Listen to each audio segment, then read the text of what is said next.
So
okay, and I can tell you right away what this one particle irreducible is. So we already saw that disconnected simply means two diagrams that don't talk to each other, right? I can have, but I can simultaneously have something else going on here, okay. So this is, and so there is a multiplication between the two, but they are disconnected. Connected diagrams can be of three types.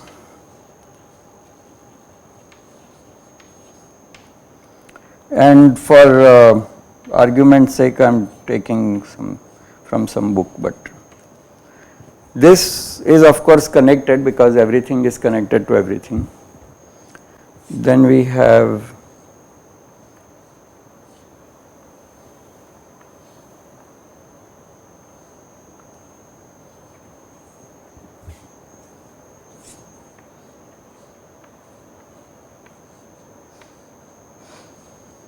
there is no specific theory I am writing, but I am just drawing some graphs like graph theory. These are all connected, but the point is we say, oh, this only has a 2-point function on the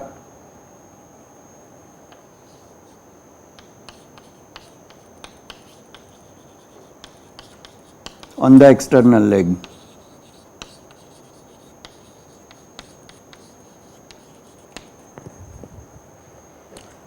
That just gets reinterpreted as that just gets reabsorbed into the mass of the particle.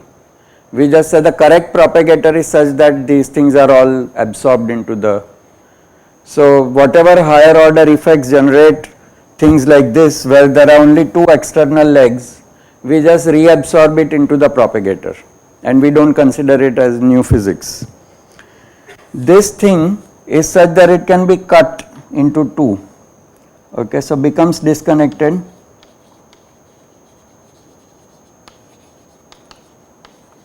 by cutting one line.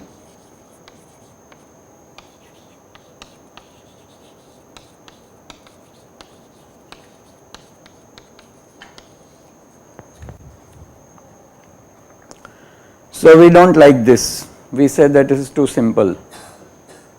Okay, but this last one is what we call one particle irreducible.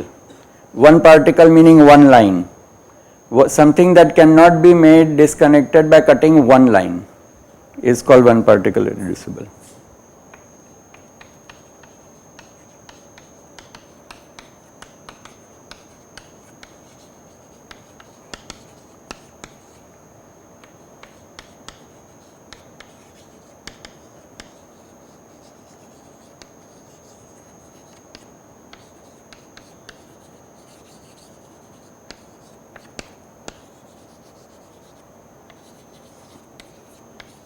any one internal line.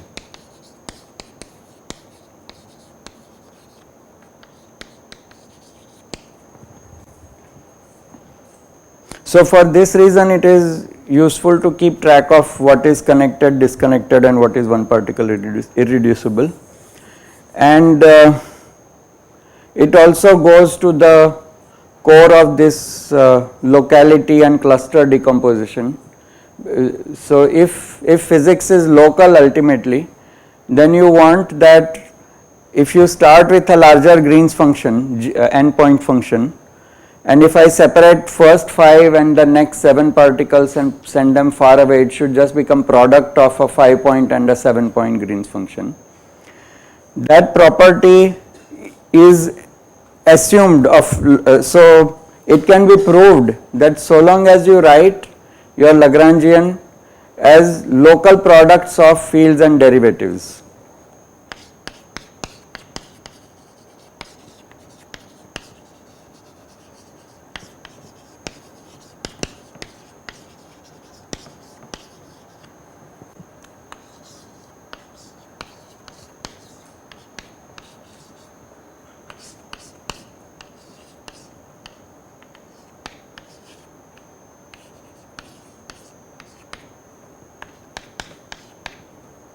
And just to not stress you with unbalanced Lorentz indices, some things like this, okay, products of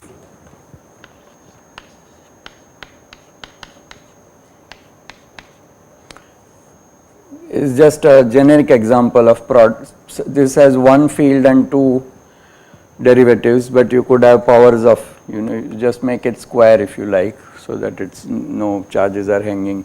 But the point is, so long as this is a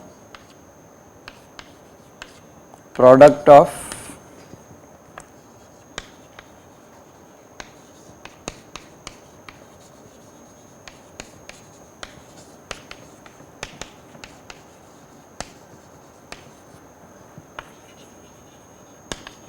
at the same space-time point.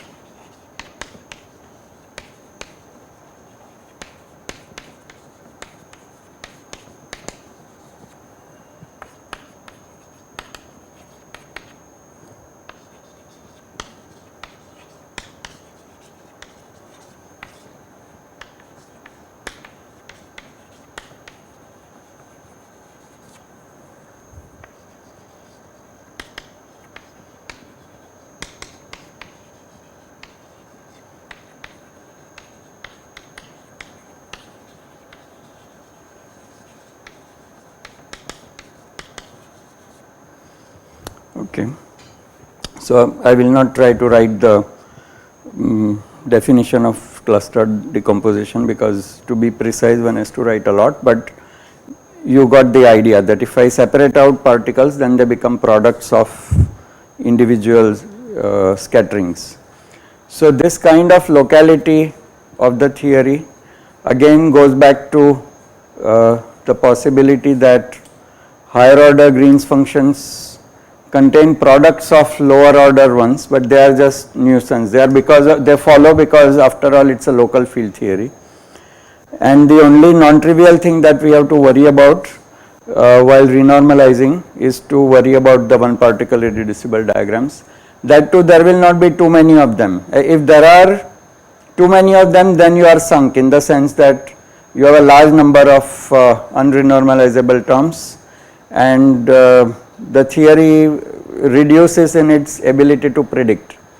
At present we have theory of pions and nucleons in terms of what is called a chiral Lagrangian, and this chiral field theory is you have to include all possible higher order terms consistent with symmetries of the theory, and each coefficient then gets renormalized if you do higher order scattering. So you have to just determine each coefficient by doing scattering at the required energy, and so its predictivity goes, because you cannot predict what the coefficients are.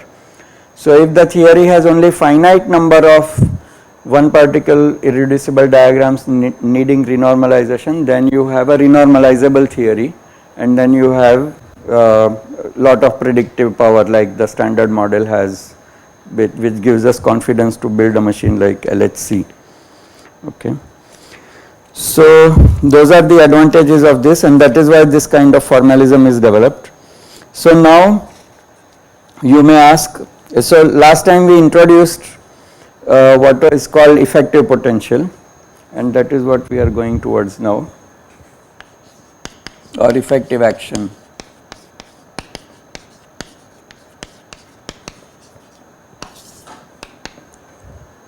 So far we got a functional which is a functional of some auxiliary thing J. So what do we deal with? What are we dealing with? So instead of W of J, we would like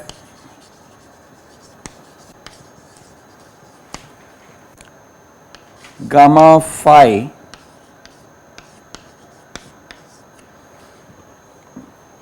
a functional of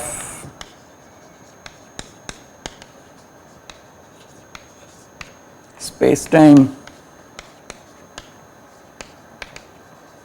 field phi, which can have such that we get the dual interpretation.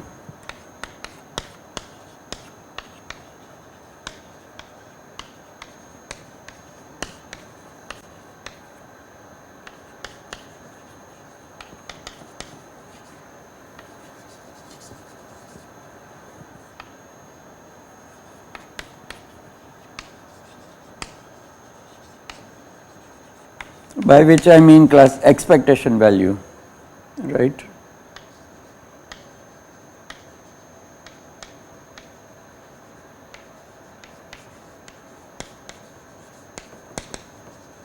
Vacuum expectation value of the quantum field phi.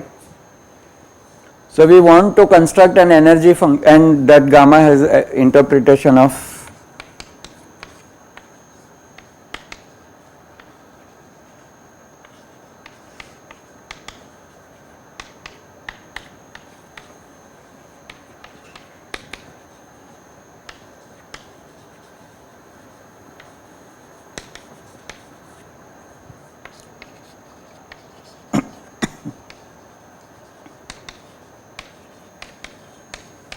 governing the dynamics of phi. So in particular, we expect to recover S of ordinary phi, the ordinary action of the ordinary phi, as the lowest order, the 0th order approximation in gamma.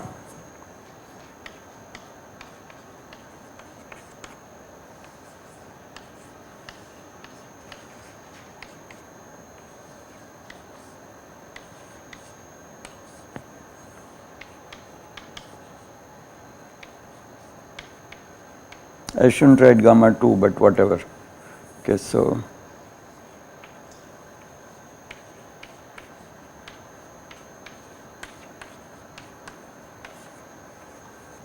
this is what we would expect. If there is no quantum, if there are no quantum corrections, then the field theory should just remain classical field theory. We will see. So if you do the quantum action principle for the, that is this gamma for our free field theory, we will simply recover the same equations of motion for the correctly defined classical field, which can now be interpreted as vacuum expectation value of the quantum field. Okay. So we are in search of such a formalism, and of course gamma will have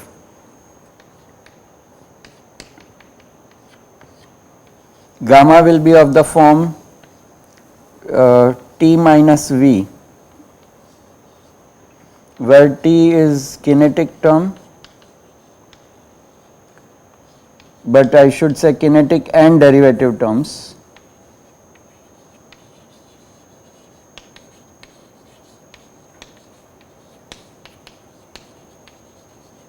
and V a polynomial, well, power series in phi alone.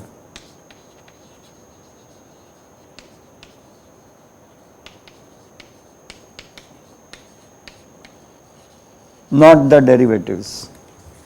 So that is what we call the potential, and this is what we call the effective potential.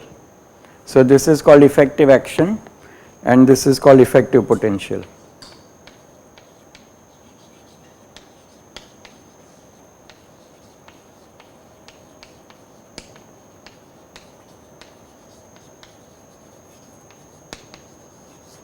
Because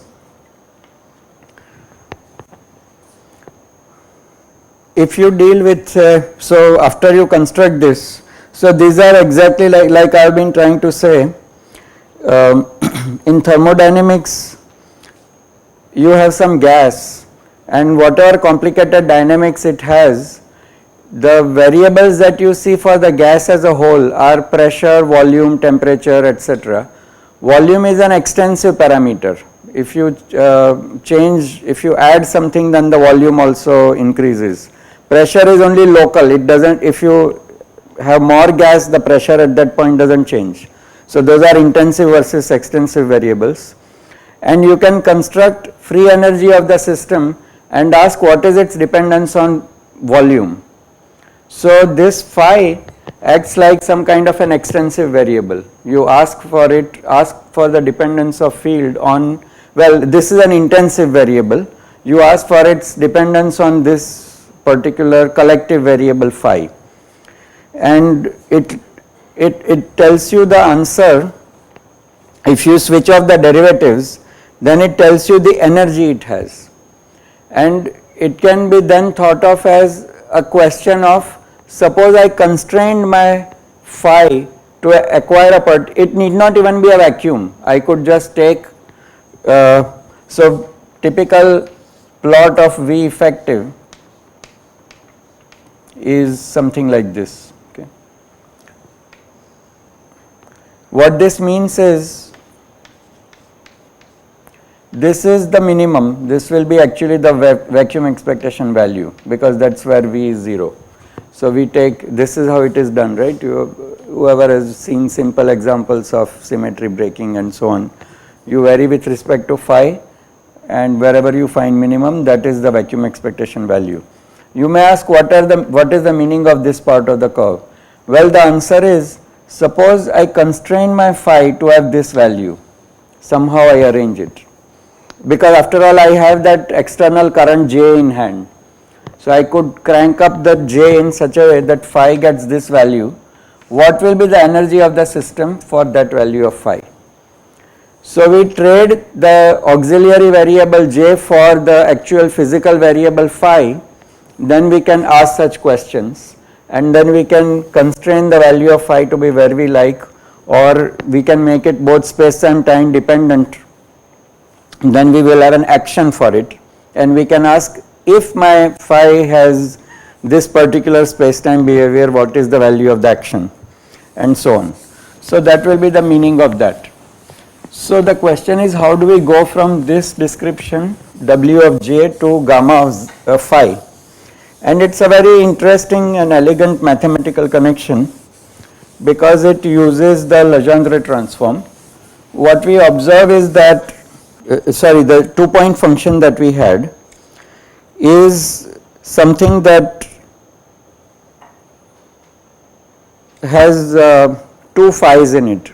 G2 is expectation value of 2 phi's.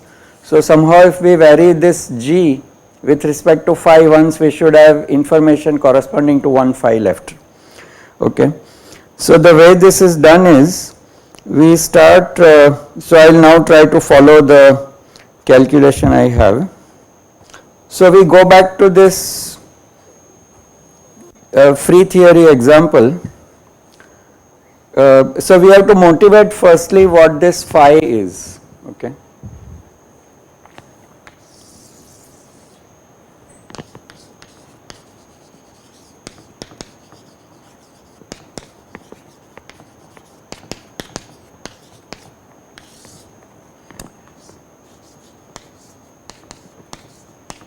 So we take this W of J, which is W0 times e raised to minus I times this propagator,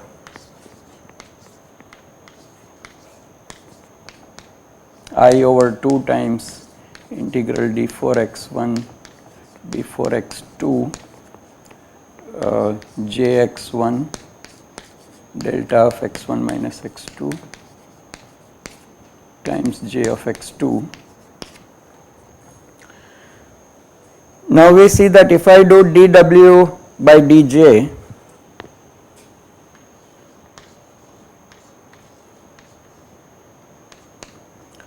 then I get down minus I over 2 integral d4 x2, and this is x1.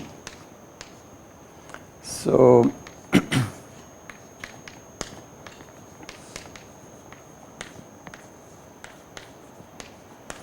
n times the wj back.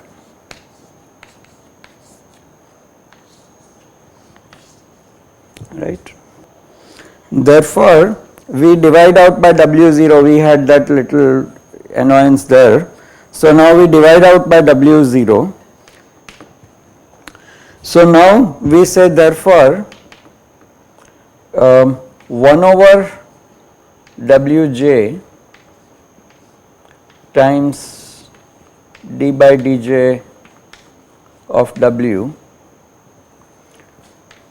that is carrying this to this side, which becomes d by dj of log of W.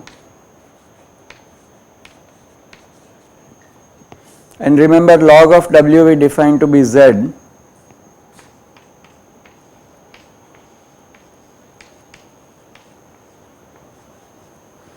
Aside from an I, one should put an I there. So I can put I here from the beginning.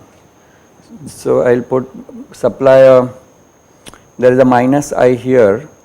So yeah, so if I keep I in the denominator, that is bad. So let us do this.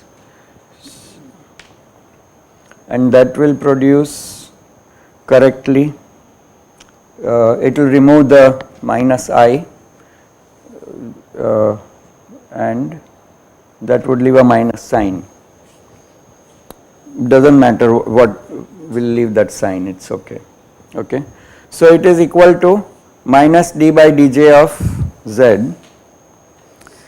But now we note that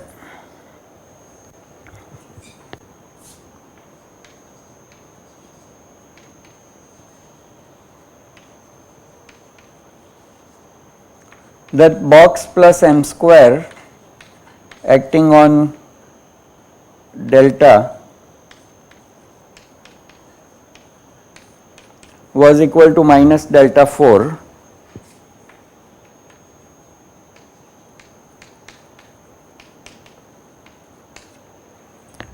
and therefore this x1 we can write. But since it's a symmetric function, I can even write x2 in anticipation of what we are going to do here. This expression is a yeah, so x1 is fine, correct. So if this thing is a function of x1, it's a functional of a function of x1.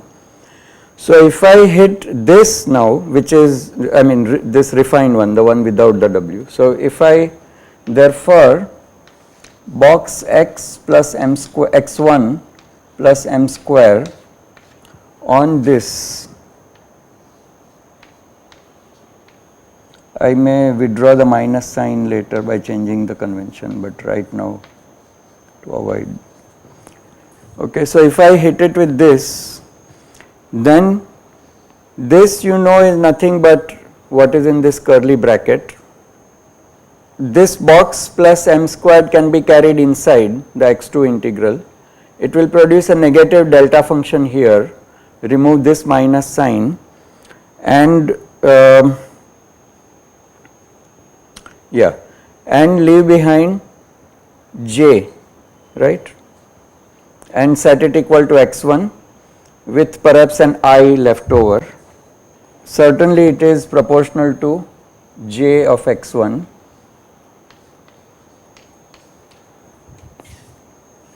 This is, and I have to decide whether there is an I or I have lost track of what is happening here. My book says minus I, right. So this is the correct expression. So we will define,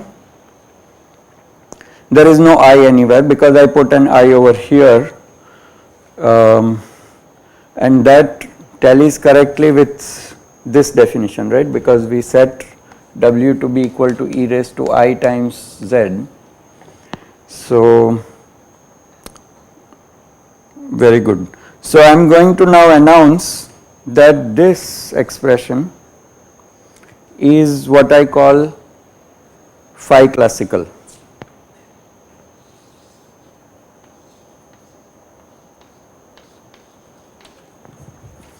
Because indeed that is the one that was going to obey this Klein-Gordon equation. From the original action, which was kg action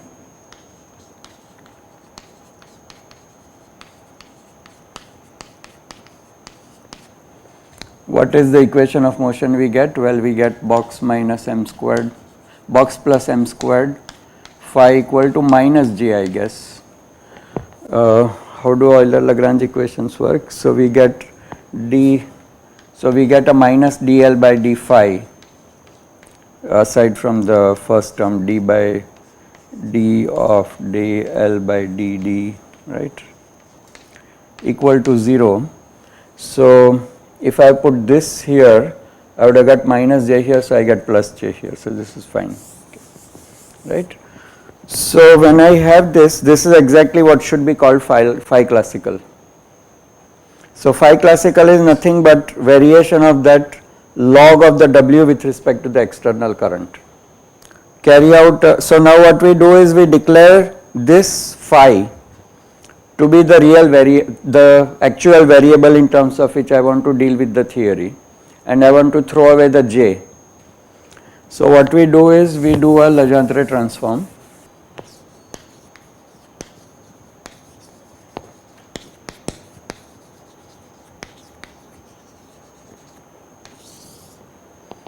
So we define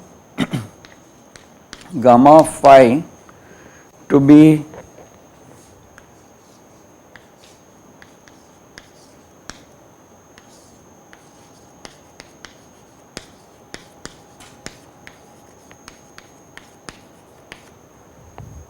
where phi classical x is dz by dj. Now here we have to remember, so phi classical equal to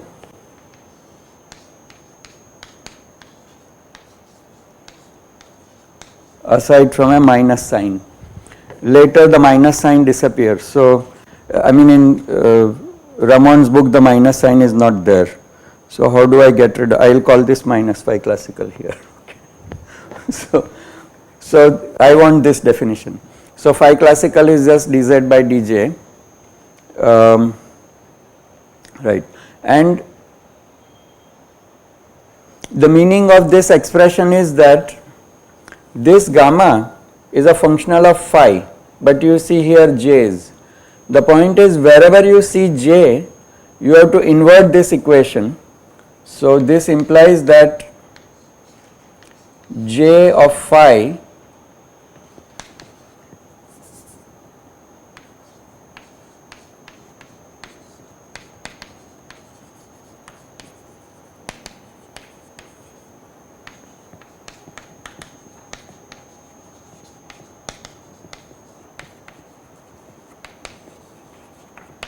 okay. So we have an expression phi classical equal to, which will come out to be an expression in j. Z is just some functional of j. So if I vary with respect to j, I will have some functional of j. I have to invert this and express j in terms of phi classical, and then plug that j everywhere. So this j and this j will be this j substituted there. That is when gamma will be defined in its correct domain, phi classical, right. This is the usual Legendre transform trick, but that's what we are now going to propose. So now we can see, we can actually prove that we recover the effective action, we will recover by systematically plugging this in, we will exactly get what we expect, we will get just S because there are no quantum corrections. And it is in 2 steps. So, in the present case,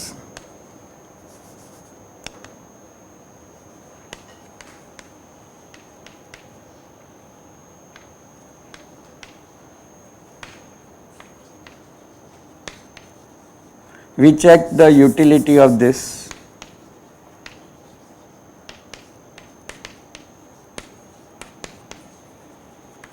In the free case,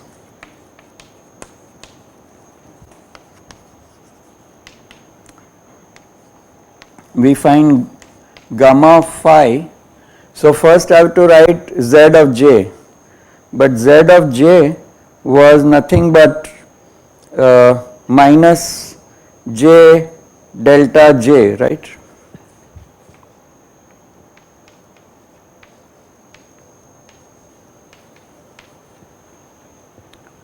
That is the zj, and I have to write minus integral j phi. Symbolically, this is the starting point. But j is nothing but, I substitute from here,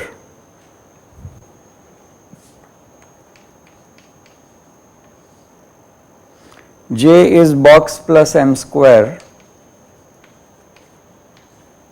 acting on phi.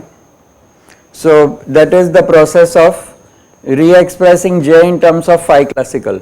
So here, instead of having to quote invert this and all that, we can simply read this equation backwards to express j in terms of phi classical, and this will be 1 phi 1 and then delta 1 2 and then box 2 plus m squared times phi 2, right, in shortened notation.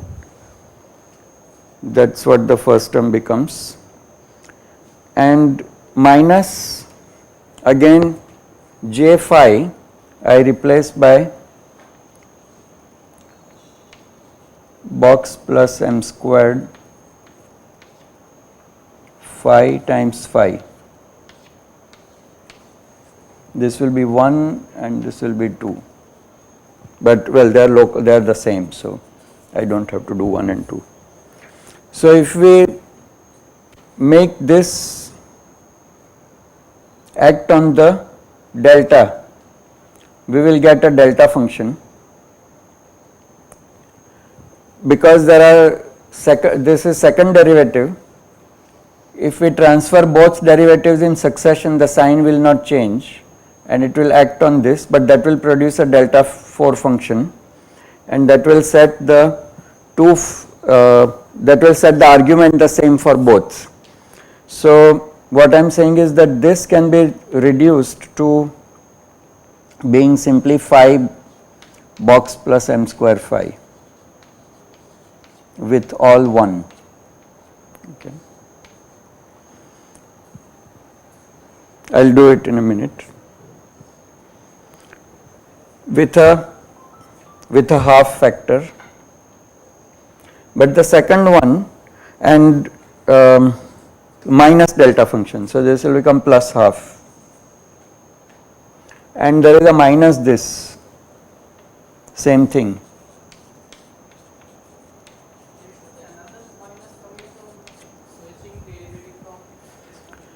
Yeah, but we do it twice because it's a second order derivative, so that sign doesn't change.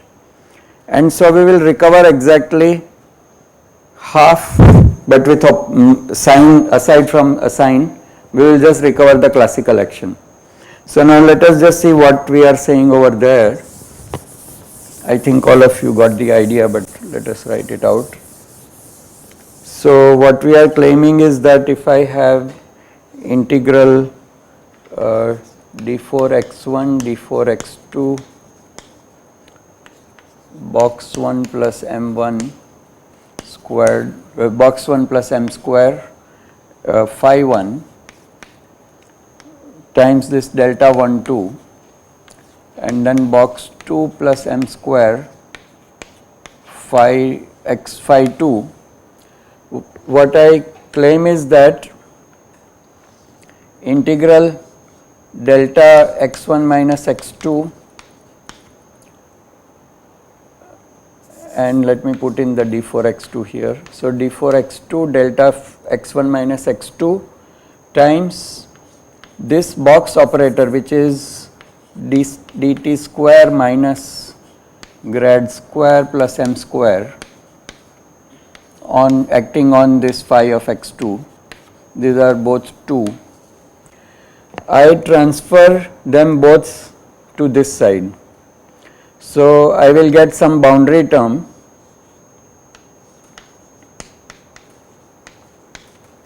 which I am going to throw away anyway. So,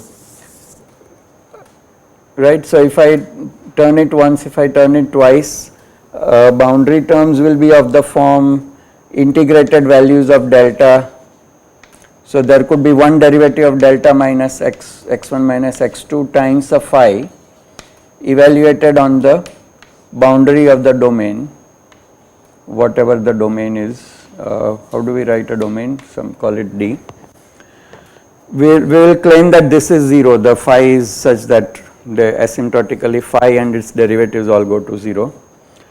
So having transferred this derivative twice on this side, I will get a plus sign d4 x2 times box minus m, box plus m squared, and this time 2 acting on delta of x1 minus x2 and phi of x2. Sorry, this is, so this is what was untouched, I am sorry. So I want to write d4 x1 times box 1 plus m squared phi 1, and then from the d4 x2 I got this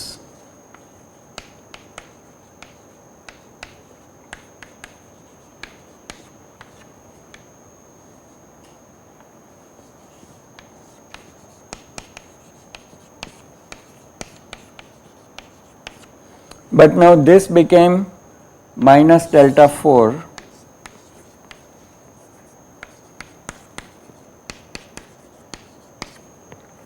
So then using up the x2 integral, it just became box plus, it just became phi of x1.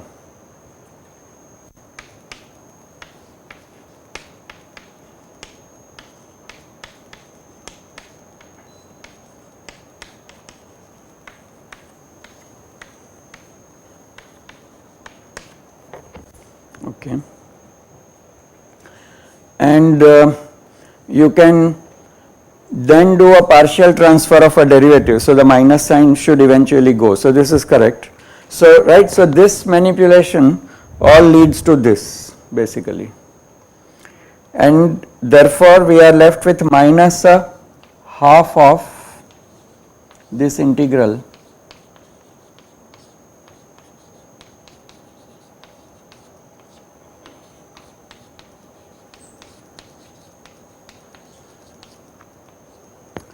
but now I transfer one derivative, not both, to get my usual form with a plus sign.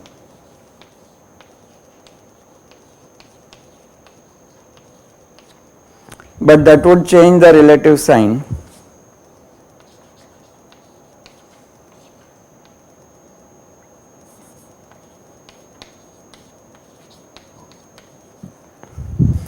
But which is exactly my classical action. So modulo some sleight of hand I may have done with minus signs. This is the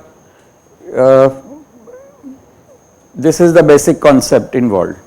Okay, so this is the idea of effective action, and we can actually carry out the manipulations and see that for free field theory, such a abstractly defined process actually gives you back your original action.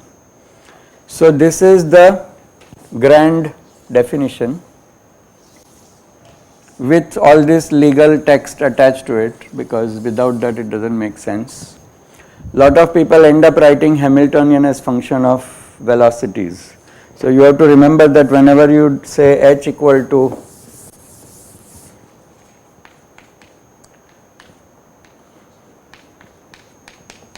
pq dot minus L,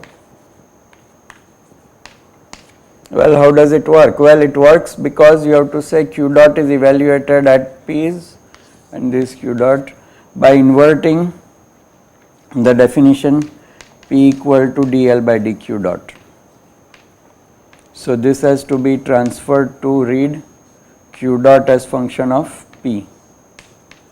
It has to be inverted to give q dot as function of p and then substituted here. That is when it becomes Hamiltonian. Until then it's not Hamiltonian function. Okay. So by inverting, when you put it back, you get the domain of dependence of gamma correctly. Domain of dependence of gamma is not j. So you have to replace j by its dependence on phi classical, then you recover everything right.